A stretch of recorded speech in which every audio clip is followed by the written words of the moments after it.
오늘 말씀은 이사야서 37장 14절에서 29절까지 말씀입니다.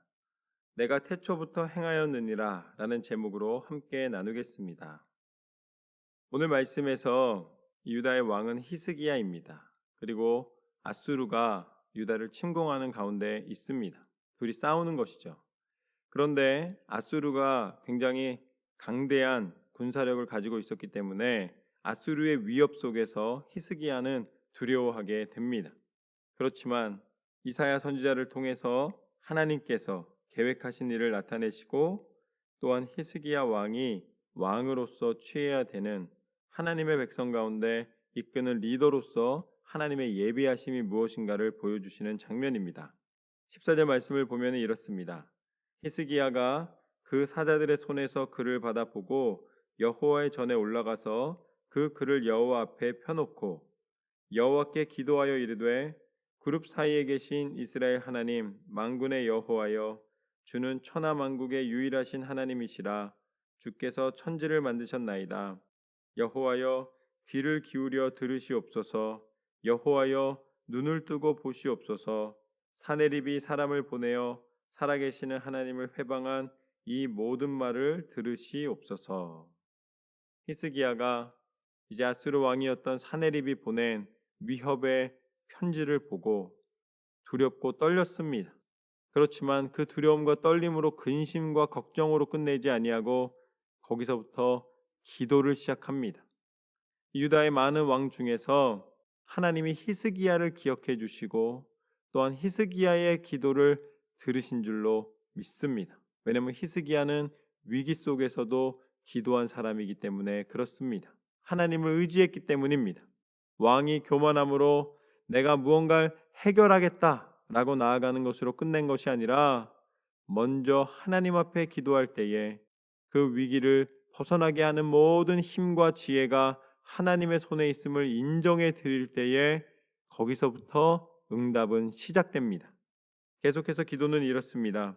여호와여 아수르 왕들이 과연 열국과 그들의 땅을 황폐하게 하였고 그들의 신들을 불에 던져 싸우나 그들은 신이 아니라 사람의 손으로 만든 것일 뿐이요 나무와 돌이라. 그러므로 멸망을 당하였나이다. 우리 하나님 여호와여 이제 우리를 그의 손에서 구원하사 천하 만국이 주만이 여호와이신 줄을 알게 하옵소서 하니라. 아수르에게 많은 나라들이 멸망당했습니다. 그런데 그 나라의 신들에게 아수르는 조롱하였습니다. 그렇지만 우리는 지금 현재 아수르에게 멸망당한 나라들과 다른 것이 우리는 세상의 우상, 나무나 돌을 섬기는 것이 아니라 우리는 살아계신 하나님을 섬기는 하나님의 백성입니다. 하나님, 우리가 조롱당하지 않게 하여 주옵소서.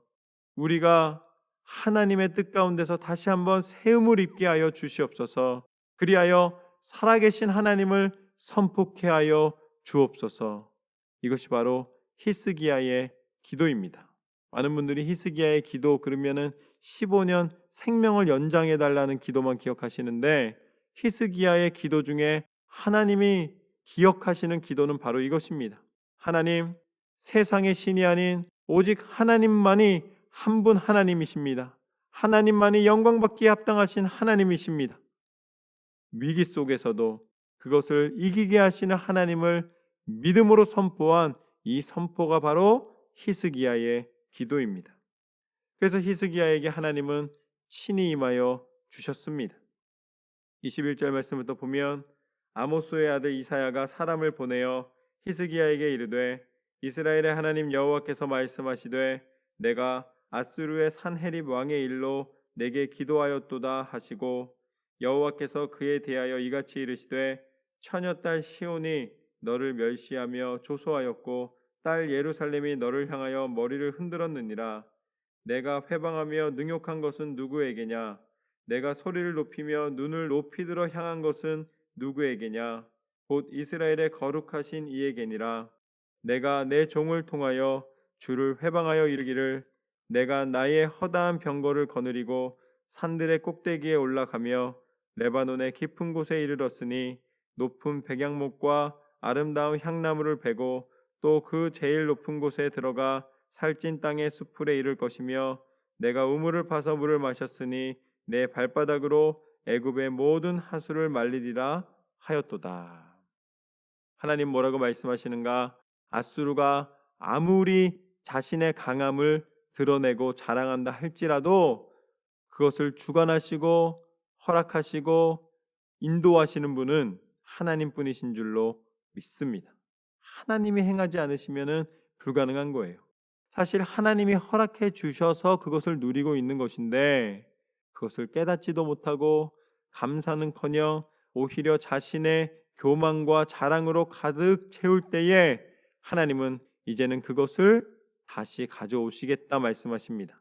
이제는 너의 자랑이 멈추게 만들겠다. 너의 축복과 풍성함과 그 누리던 것을 이제는 멈추겠다라고 말씀을 하십니다. 그러니까 우리가 믿음으로 하나님이 허락해 주신 축복이 있을 때에 거기에서 더 깊은 믿음으로 하나님 앞에 나아가야 할 줄로 믿습니다. 하나님은 하나님의 백성 가운데 하나님의 뜻을 보이시고 하나님을 온전히 섬기는 백성에게 하나님의 은혜를 나타내십니다. 교만한 눈과 세상의 욕심과 세상의 자랑을 미워하십니다. 그래서 아수르에게 예비된 것은 하나님의 심판입니다. 26절부터 보면 내가 어찌하여 듣지 못하느냐 이 일들을 내가 태초부터 행한 바요 상고부터 정한 바로서 이제 내가 이루어 내가 견고한 성읍들을 헐어 돌무더기가 되게 하였노라. 그러므로 그 주민들이 힘이 약하여 놀라며 수치를 당하여 들의 풀같이 푸른 나물같이 지붕의 풀같이 자라지 못한 곡초같이 되었느니라. 내 거처와 내 출입과 내가 나를 거슬러 분노함을 내가 아노라. 내가 나를 거슬러 분노함과 내 오만함이 내 귀에 들렸으므로 내가 갈고리로 내 코를 꿰며 재갈을 내 입에 물려 너를 오던 길로 돌아가게 하리라 하셨나이다. 결국 전쟁의 승리는 하나님의 손에 있습니다. 아무리 세상적인 것이 강해 보이고 좋아 보이고 힘이 있어 보인다 할지라도 하나님이 한번 바람을 부시면 다 날아가는 거예요. 다 사라지는 것입니다. 그러나 은혜는 하나님의 손에 있습니다. 축복은 하나님의 손에 있습니다. 우리가 전심으로 하나님을 섬기며 하나님을 바라보며 나아갈 때에 하나님께서는 하나님의 백성을 안으시고 그 가운데 하나님의 은혜와 사랑을 베풀어 주십니다. 우리가 신음하며 있을 때에 하나님께서 행하여 주시는 가장 큰 은혜가 무엇입니까? 하나님은 우리를 기억하신다는 사실입니다. 그리고 하나님은 우리를 구원하여 주시기 위하여서 우리를 스스로 행할 수 없는 것을 어떻게 행하나 보고 계신 것이 아니라 하나님은 친히 이 땅 가운데 오셔서 우리의 연약함을 도와주셨고 우리가 이룰 수 없는 구원의 은혜를 완성해 주셨습니다. 그분이 누구신가? 그분이 바로 예수 그리스도이십니다.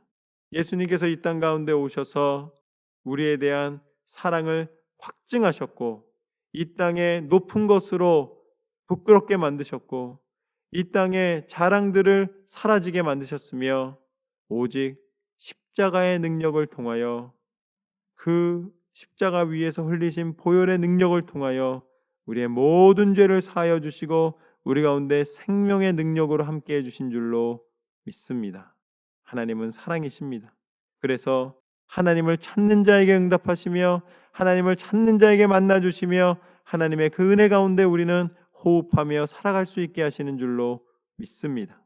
그리고 거기에서 끝나는 것이 아니라 예수님의 십자가의 능력을 통하여 우리 가운데 죄악의 권세를 다 물리쳐 주셨고 이제는 다시 부활하시사 천국 백성 되는 영원한 생명의 은혜를 허락하여 주셨습니다. 이제 오늘 말씀처럼 세상의 강성함으로 교만한 삶을 살다가 결국은 궁극적으로 영원한 심판 가운데 머무는 인생이 아니라 시작은 좋고 끝이 나쁜 인생이 아니라 비록 힘겹고 때로는 손해를 보고 때로는 믿음을 지키기 위하여 고통을 당할 때도 있다 할지라도 끝까지 믿음 가운데 하나님을 바라보며 한 걸음 한 걸음 삶을 나아갈 때에 하나님께서 주시는 은혜와 하나님 나라의 백성 되는 축복과 하나님 자녀 되는 권세를 허락받게 되는 줄로 믿습니다.